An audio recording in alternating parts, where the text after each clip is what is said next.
नेपालीमा डरलाग्दो कथा र घटना भन्ने च्यानल त्रिकोण टेल्सलाई सब्स्क्राइब गर्नुहोस् र बेल आइकन थिच्नुहोस्।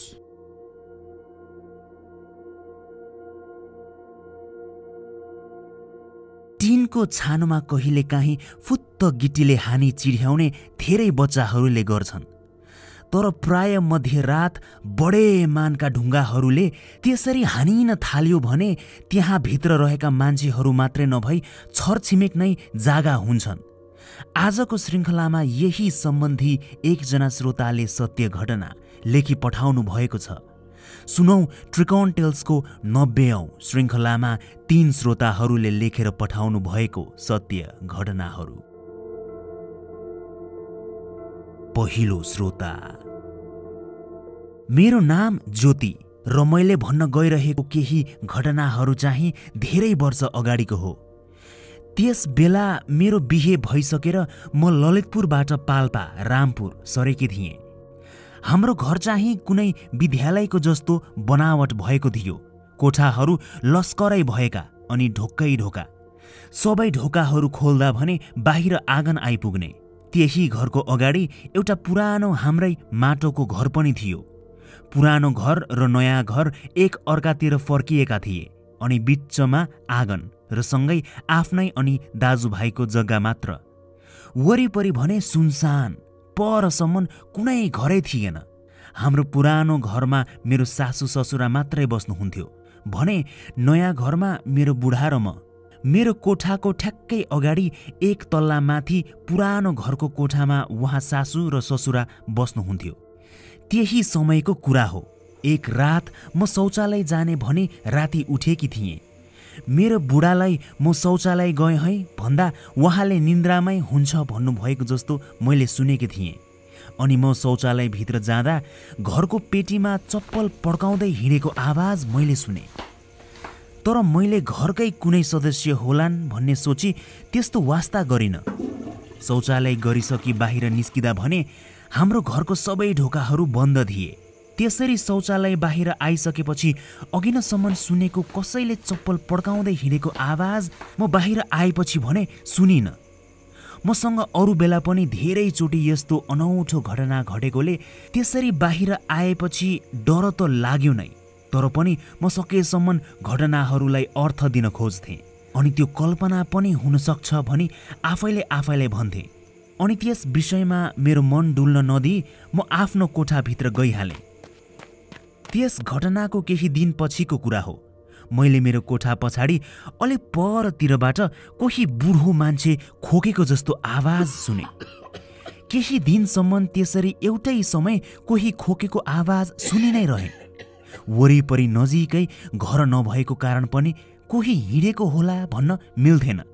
मेरो बुढा र मैले चाहिँ हाम्रो घर अगाडि फर्किएकै हाम्रो पुरानो घरमा बस्नुहुने ससुराबा बाहिर आउनु भएको हो कि भन्ने सोचिरहेका थियौँ। तर एक रात त्यसै गरी हाम्रो कोठा पछाडि बुढो मान्छे खोकिरहेको आवाज आइरहेको बेला मेरो घर बाहिर आउनुपर्ने काम पर्यो। म चाहिँ मेरो ससुराबा बाहिर खोकिरहनु भएको होला भन्ने सोची बाहिर आएँ।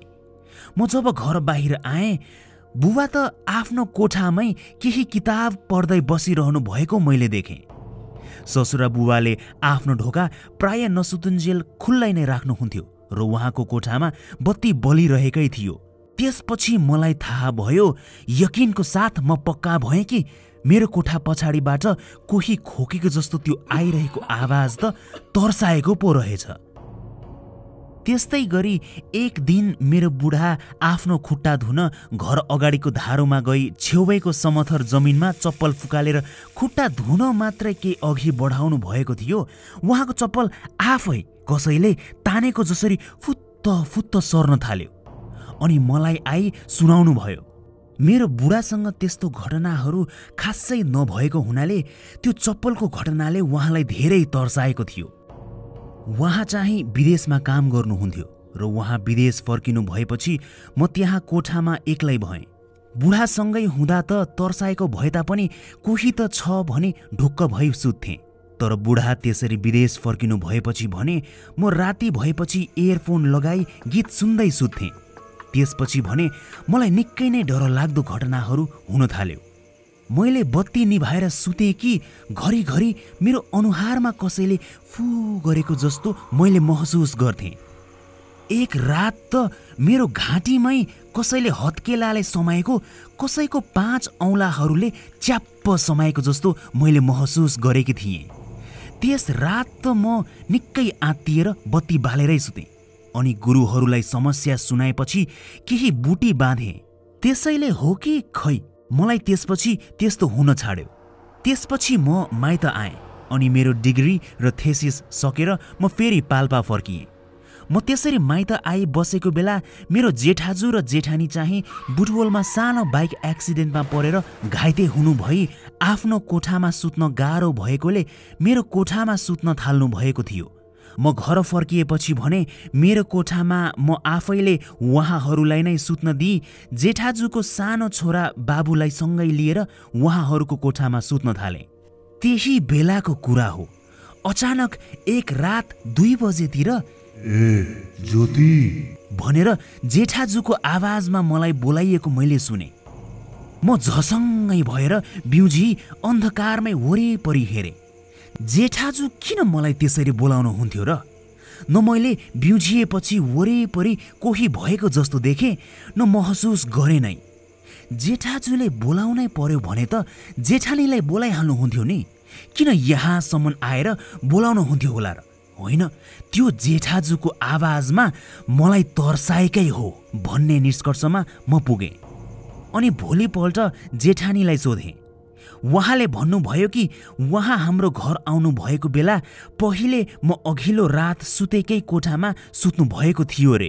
तर जेठाजु कोठामा नहुँदा पनि जेठाजुकै आवाजमा तर्सिने गरी कानैमा कराएको सुन्नुभएको थियो भने मलाई सुनाउनु भयो। अनि समय बित्दै जाँदा उहाँहरू ठिक भएर आफ्नो कोठामा सर्नुभयो र म पनि आफ्नो कोठामा सरेँ। त्यसरी म मेरो कोठा सरेको केही रात पछिको कुरा हो। एउटा राति अरू बेला झैँ म मेरो कोठामा सुति नै रहेकी थिएँ। त्यस रात भने हावा अलि चलिरहेको थियो अनि कहिले ढोका हल्लिने त कहिले झ्याल हल्लिने हुन थाल्यो।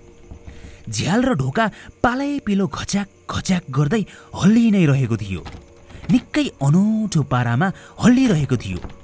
मैले चाहिँ हावाले नै हो भनी मनलाई बुझाउँदै आँखा खोली पलङमा पल्टिरहन्थेँ। तर ध्यान दिएर भने सुनि नै रहन्थेँ अनि निदाउँथेँ।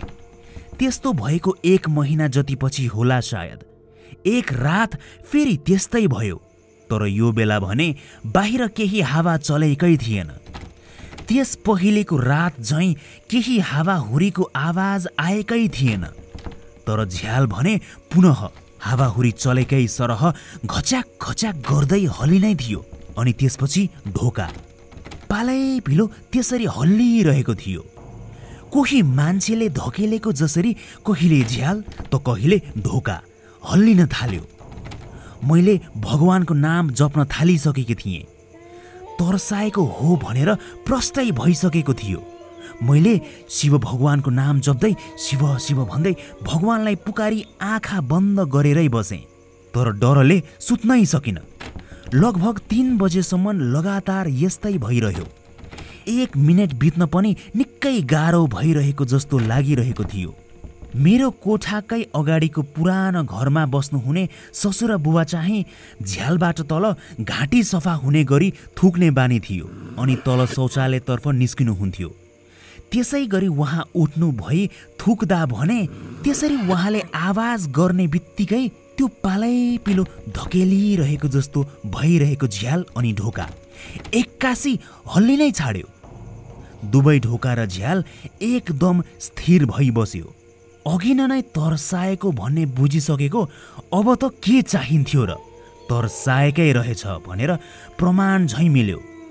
त्यसपछि मैले सासु आमालाई यस्तो यस्तो भनेर सबै भनेपछि जान्नेलाई देखाउँदा जान्नेले यस्तो भनेर प्रष्ट त भन्नु भएन। तर उहाँले दिएको जल कोठामा छर्किएपछि भने त्यस्तो धेरै समयसम्म भएन। यस्ता घटनाहरू मसँग धेरै घटेका छन्।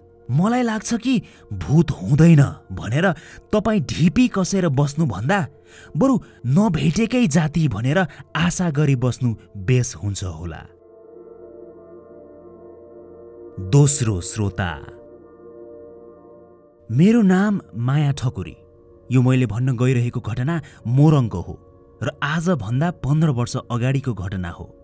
त्यस बेला म 8-9 कक्षामा पढ्दथेँ। हाम्रो घरमा भिनाजु भेटघाटको लागि आउनु भएको थियो अनि खानपिन गर्दा बेलुकाको 8-9 बजिसकेको थियो। उहाँलाई फर्किनु पर्ने भएकोले आमाले मलाई उहाँलाई बाटोमा सँगै साथी गइदिई पुरै आइज भने अराउनु भयो। भिनाजुले त पर्दैन भन्दै हुनुहुन्थ्यो, आफै गइहाल्ने कुरा गर्दै हुनुहुन्थ्यो। तर मैले भर्खरै नयाँ साइकल किनेकोले हुँदा साइकल टाढासम्म कुदाउन पाइने भनेर भिनाजुलाई कर गरेरै सँगै हिँड्ने भएँ। भिनाजु पनि आफ्नो साइकलमा आउनु भएको थियो अनि त्यही भएर हामी दुवैजना आफ्नो साइकलमा अघि बढ्यौँ। म र भिनाजु गफ गर्दै बाटो जाँदा भिनाजुको घर पुगी म फर्किँदा भने 9:30 बजिसकेको थियो। जुनेली रात भएकोले हुँदा बाटो मजाले देखिरहेको थियो। म चाहिँ साइकल मजाले कुदाइरहेको थिएँ। अघि बढ्दै जाँदा मैले अलि पर एउटा निकै नै अग्लो र सेतो मान्छे हिँडिरहेको देखेँ। त्यो मान्छेलाई हेर्दा अलि अनौठो खालको निकै अचम्म खालको आवरण थियो। तर रातिको समय भएकोले त्यस्तो देखिएको हो कि भन्ने सोची मैले खासै ध्यान दिइनँ। राति खुल्ला बाटो भएकोले हुँदा म गलत दिशातर्फ साइकल चलाइरहेको थिएँ। मेरो साइकलको गति तेज नै थियो अनि बाटोको सही दिशातर्फ साइकललाई मोडी म अघि न त्यही मान्छे देखेको ठाउँतिर जाँदा भने बाटो त पुरै खाली नै देखेँ। वरिपरि सुनसान थियो। मैले साइकल रोकेर वरिपरि हेरेँ। किरा फट्याङ्ग्राका आवाज बाहेक केही सुनिन र कसैलाई देखिन। वरिपरि खेतै खेत थियो, सबै समथर। अनि त्यहाँ प्राय सबैतिर वरिपरि मकै रोपिएको थियो। ती साना साना बिरुवामा कोही लुक्न सक्ने सम्भावना नै थिएन। त्यस्तो खुल्ला ठाउँमा भर्खरै देखिएको अग्लो मान्छे हराएको देखेपछि मलाई डर लाग्न थाल्यो। अलि पर एउटा बाँसघारी थियो। त्यहाँ चाहिँ बेला बेला तर्साउँछ भन्ने कुरा मैले कहिलेकाहीँ सुनेको थिएँ। साइकल कुदाउने लोभले मेरो ध्यान त्यस्तो केही तर्फ गएकै थिएन। म हतार फेरि साइकल कुदाउन थालेँ अनि त्यही मान्छेको बारेमा सोच्दै डराउँदै तुफान कुदाई घरतिर पुगेँ। घरमा म पुगेपछि छिमेकी घरको एकजना धामीबा पनि हुनुहुन्थ्यो। उहाँ खै केही काम परेर आउनु भएको रहेछ। उहाँलाई मैले यस्तो देखेको तर साइकल रोकी हेर्दा कोही नदेखेको कुरा सुनाए। अनि त त्यस धामीबाले मलाई भन्नुभयो, धन्न तिमी त बाँचेर आएछौ नि त बाबु। आज पूर्णिमाको रात त्यस बाटोमा यस्तो राति बेला बेला मुर्खट्टा हिँड्छ त। एकदमै अल्को कदको तिमीले भनेकै झैँ। ग्रह दशा त बाबु तिम्रो बलियो रहेछ है। त्यो सुनेपछि मेरो मुटु नै निकै चिसो भयो। त्यसपछि त्यो बाटो त मैले साँझ परेपछि कहिले पनि हिँडिन। तेस्रो श्रोता। मेरो नाम पवन खरेल हो र मेरो घर चाहिँ नवलपरासी। भूत प्रेत प्रति मलाई विश्वास नै लाग्दैन थियो। मलाई फिटिक्कै पत्यार नै लाग्दैन थियो। तर आज भन्दा 2 वर्ष अघि घटेको घटना, त्यस घटना मैले त्यस बेला बुझ्नै सकिन, न त अहिले सोच्दा बुझ्न सक्छु नै। यो घटना मैसँग घटेको त होइन, तर मेरो छिमेकीसँग घटेको थियो अनि मैले पनि आफ्नै आँखाले देखेको। एक रातको कुरा हो। खाना खाएर मेरो त्यस छिमेकीहरू सुतेपछि रातिको यस्तै 12-1 बजेतिर एक्कासी ढुङ्गा हान्न थालेको आवाज आउन थाल्यो।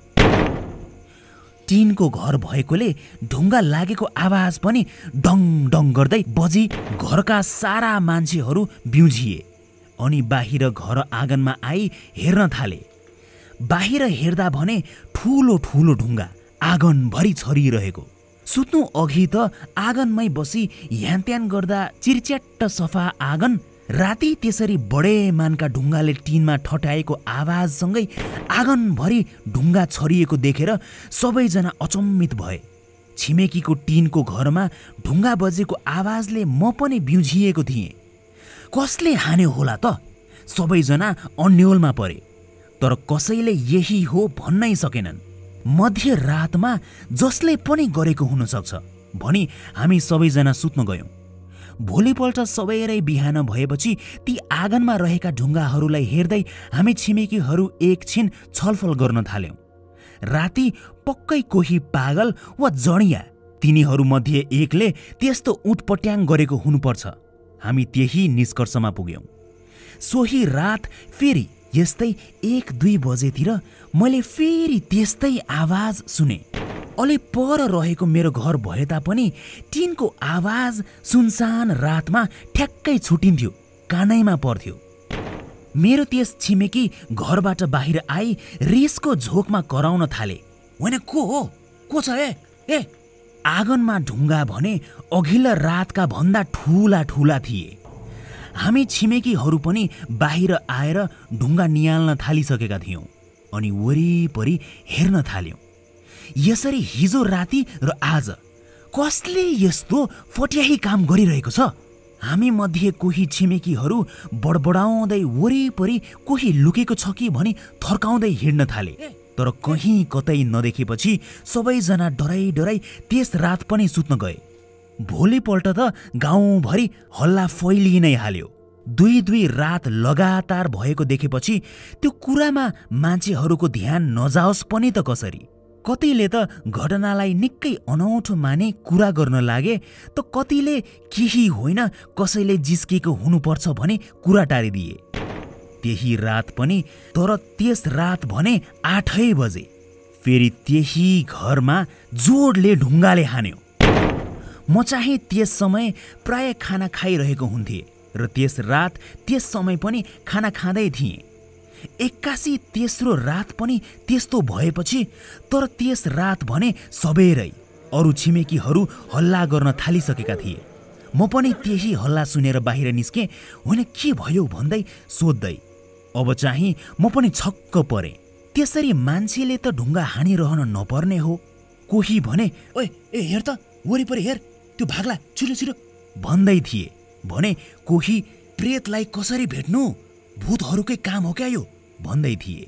एकचोटि त कोही जिस्किएर लुक्न सफल होला, तर 3 रात त्यसरी जिस्की कोही लुक्न सफल हुन त्यतिका मान्छेहरूको बीच गाह्रो कुरा हो त?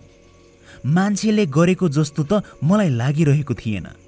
त्यो केही भएपछि गाउँलेहरू वरिपरि बसेर हुल भएको जस्तो भइसकेको थियो। हात पछाडि राख्दै एक आपसमा कुरा गर्दै थिए। म पनि उभिएर हेर्दै थिएँ कि अचानक त्यही छिमेकीको घरको टिनमा ड्याम्मै हानिदियो।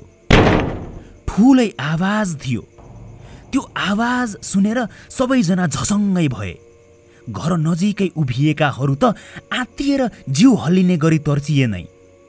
त्यो ढुङ्गा कताबाट आयो कता कसैले ठम्म्याउनै सकेनन्। त्यतिका मान्छेहरू हुँदा हुँदै फेरि त्यसरी ढुङ्गा हानेपछि अब त यो लुटेराको लफडा हुन सक्ने भनेर प्रहरीलाई तुरुन्तै बोलाइहाल्यौँ। गाविसमा बस्ने प्रहरीहरू पनि तुरुन्तै आइहाले। कतै मान्छेहरूको प्रतिक्रिया हेरेर चोर्ने योजना बनाउनको लागि कसैले त्यस्तो गरेको पो हो कि भनेर प्रहरीहरू वरिपरि हेर्न थाले। हामी पनि प्रहरीसँगै मिली वरिपरि हेर्न थाल्यौँ। त्यस घरको पछाडि ठुलो खेत थियो। सबैले त्यता पनि हेर्न थाले। प्रहरीहरूले लट्ठीले भ्याट्ट भएका झाडीतिर हान्दै हेर्न थाले। हातमा धेरैजनाको टर्च लाइट थियो। वरिपरि फैलाउँदै हेर्दै थियौँ। त्यसपछिको केही मिनेट म न सम्झिन चाहन्छु न बिर्सिन सक्छु नै। एक्कासी प्रहरीहरू अघि बढिरहेको खेतको दिशाबाट फुत्त एउटा ठुलो ढुङ्गा उडेर त्यस छिमेकीको घरको छतमा गई ठोकियो। म लगायत धेरैजनाले त्यो ढुङ्गा अँध्यारोबाट फुत्त उडी आएको देखेकै थियौँ। त्यसपछि अघि बढिरहेका प्रहरीहरू पनि डराए। कोही प्रहरी भने आँट गर्दै अघि बढ्दै गर्दा फुत्त एउटा पछि अर्को गर्दै ठुला ढुङ्गा आइ नै रह्यो। टर्च लाइटले त्यही दिशातर्फ देखाउँदा भने परसम्म कोही देखिन्थेन। ढुङ्गा कताबाट आइरहेका थिए कता कसैले ठम्म्याउनै सकेनौँ। त्यसपछि सायद प्रहरीहरूले पनि त्यो मान्छेको काम होइन भनेर बुझे होलान्। एउटा प्रहरी त पछाडि फर्किएर लम्की लम्की फर्किन थाले, त्यो ठाउँभन्दा पर हिँड्न थाले। अनि हामी सबैजना आफ्नो घर पस्यौँ। त्यस छिमेकी पनि आफ्नो घरलाई तालचा लगाई छेउको घरको छिमेकीको घरमा गई त्यस रात बिताए। मलाई आजसम्म यो घटना रहस्यमय लाग्छ। त्यसरी सबैले हेर्दै ढुङ्गा कताबाट आयो कता ठम्म्याउन नसकेको देख्दा निकै नै आश्चर्य लाग्छ। प्रहरीहरू जो हरेक समस्यामा अघि बढ्न नडराउने, उहाँहरू पनि बिच्किएको देखेर, उहाँहरू पनि हिचकिचाएको देखेर त्यस बेला महसुस गर्नुभएको भाव मैले मात्रै नभई सबैले थियो भन्ने मैले बुझेको छु। चकिलो टर्चलाइटहरूको प्रकाशले पनि वरिपरि टाढासम्म सुनसान देखिरहेको ठाउँबाट बडे मानको ढुङ्गा आइरहेको त्यो घटना, त्यो एउटा निकै नै डरलाग्दो घटना थियो।